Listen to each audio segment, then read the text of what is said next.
The OSI teaches that everything in the universe happens according to the grand plan. But the stranger that arrived in Halcyon was an unplanned variable. From the moment she landed in Emerald Vale, her actions altered the course of history. The events on Tartarus brought about the end of the board's authority. But the board's mistakes would haunt the colony for decades to come. The damage they left behind would require the work of a generation to repair. Dr. Phineas Wells began reviving a handful of the Hope's colonists, engineers, scientists, technicians, and intellectuals. They were among the brightest minds the Earth had ever sent out into the stars. The Hope scientists and engineers woke up in a colony descending headlong into total collapse. With no way to return to Earth, they had no choice but to band together and devote themselves to the cause of saving Halcyon. The people of Halcyon were nothing if not hardy. In the absence of the board's authority, many of the colony's settlements banded together with a single purpose in mind: survival. Life was especially hard in the years to come. Some towns dissolved by attrition and starvation, but most of them found a way to carry on. In the years to come, Halcyon was forced to reckon with its newfound freedom.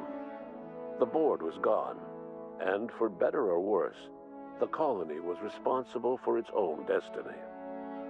Between MSI's worker-centric policies and the iconoclast's manpower, Sanjar and Zora were able to rally many of the Terra 2 townships to their cause. MSI's workforce swelled, and the iconoclasts enjoyed a significant surge in their ranks. The board was too distracted by infighting and internal politics to stop MSI from becoming a powerful corporation and a refuge for townships that might have fallen through the cracks. Consumed by paranoia, Lilia Hagen took Sublight Salvage in a controversial direction, openly accusing board officials of an extraterrestrial conspiracy.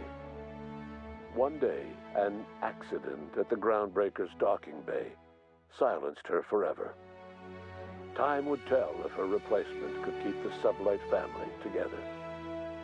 Adelaide McDevitt replaced Reed Thompson as the leader of Edgewater. She and her followers transformed Edgewater in their image. Anyone loyal to Reed was pressured into leaving town, and those who stayed behind adapted to her way of life. Adelaide transformed the old cannery into a new garden. The nearby Edgewater Cemetery provided a convenient source of fertilizer. As for Reed Thompson, it was said that he lasted exactly 2 days outside the walls of Edgewater. Years later, a marauder was found in possession of his hat.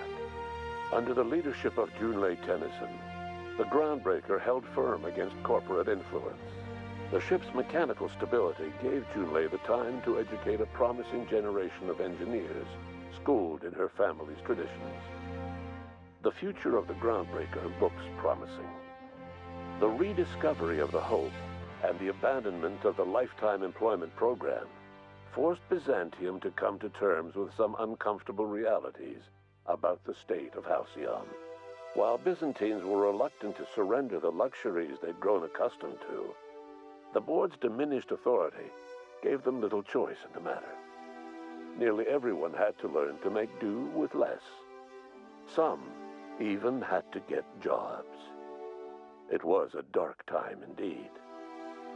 Your influence shifted Ellie's perspective. She finally admitted, albeit grudgingly, that she just might need other people. Sometimes. With a steady income from the life insurance payouts, she was finally able to afford a ship of her own. She hired a small crew and flew supply missions to communities on the fringe.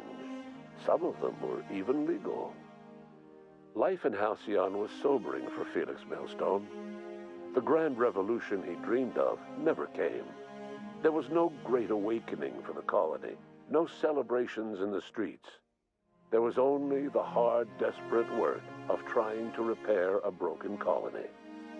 Felix never had a head for numbers, but if there was labor to be done, he was there to help.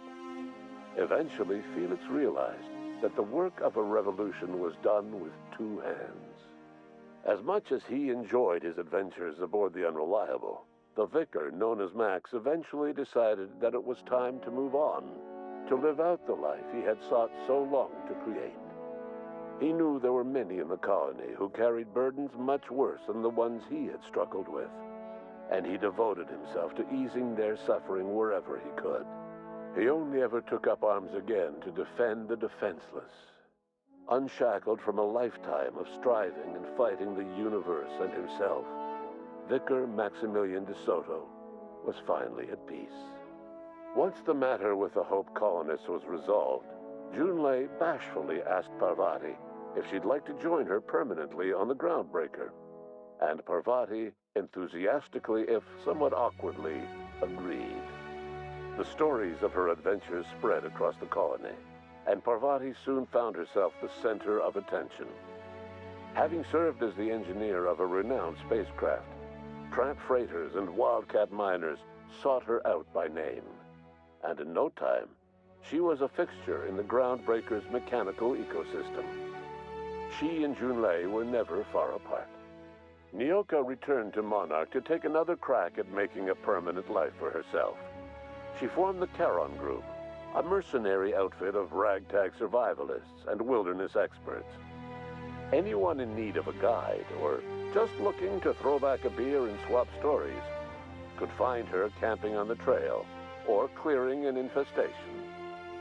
The SAM unit that accompanied you spread awareness of the product line's superior sanitation and maintenance capabilities across what was left of the colony. This led to a boost in SAM unit sales. Did you know that SAM units are the longest-lasting, toughest-acting cleaning solution in Halcyon? Minister Clark was released from house arrest, and his contact with you gave him a sense of renewed purpose and vigor. Once it became clear that no help would be coming from Earth, he threw his considerable efforts and talents into helping Halcyon manage the crisis before it. As for Dr. Phineas Wells, he spent his remaining years in his orbital lab. He eventually came to terms with his own past and was able to forgive the mistakes of his younger self by devoting his remaining years to serving the colony. In the end, Dr. Wells was able to save every scientist and engineer aboard the Hope. Over the next decade, nearly all of the Hope's remaining colonists were successfully revived. Halcyon saw a period of rapid technological and scientific advancement. Breakthroughs in dietary supplements saved the colony from starvation.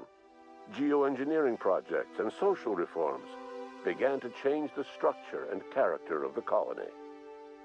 Dr. Wells laid the groundwork for the project to save the colony, but he would never live to see the fruits of his labor. He passed away a few years later. His work was carried on by the scientists and engineers he revived. Today, Halcyon has stabilized. The people of the colony work hard to adapt to their new circumstances. Nearby colonies send aid and supplies. Life will never be easy in Halcyon, but for the first time in its history, there exists a sense of real, genuine hope about the future.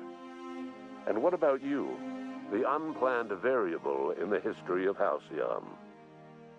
Long after Wells passed away, you carried on his work with more energy, determination, and brilliance than he could ever muster. The years that followed were hard, but Halcyon survived by the efforts of the Hope's most promising colonists, the greatest of which was you. No one knows what's happened to Earth, and no one knows what the future has in store for Halcyon. All we know for certain is this: the name of the Unreliable and that of its intrepid captain will remain the subject of countless stories for years to come.